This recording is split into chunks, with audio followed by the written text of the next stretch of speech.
Hi, I'm Rio Wren from Raw Textiles, and I wanted to introduce to you the video today, which is going to be indigo extraction from fresh leaf Persicaria Tinctoria. So basically, I'm just gonna do a quick run through of how to extract the pigment out of the fresh leaf to then either save it, dry it, and use it for future indigo vats, or you can move straight into an indigo vat from what you've created with the leaves, or you can keep the goopy stuff and keep it moist with a little bit of a preservative and use it for printing.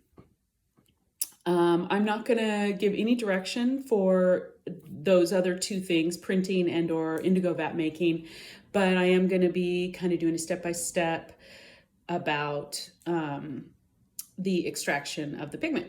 So indigo is a very interesting plant and also dye.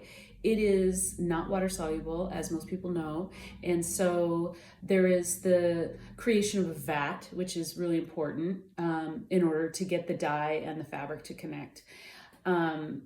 That really briefly is a process of reducing oxygen, raising the pH, and that kind of like creates an atmosphere for the pigment to connect with the fabric. In contrast, to get the pigment out of the plant, you have to actually do the opposite, which is add oxygen and raise the pH a little bit, and then everything starts to separate, and then in essence the pigment will sink to the bottom, and by doing that then you can strain it and get pigment, which is what we're going to do today. So I would encourage you, if you're really interested after watching this, in doing some more research on indigo, because there's a lot of information out there. And Michel Garcia is a master dyer from France, and he's done a lot of research on indigo and other dyeing techniques. He's basically revolutionized this movement in indigo by creating a 1, 2, 3 simple vat that has allowed people to not only easily quantify how to create an indigo vat, but to also do it in such a way that they're not using caustic chemicals.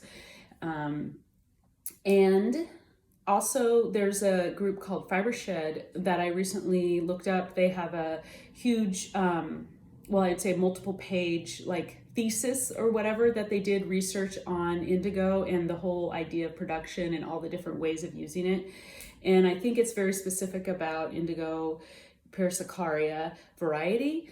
And so, yeah, so those are two really good resources that you could look up for future knowledge.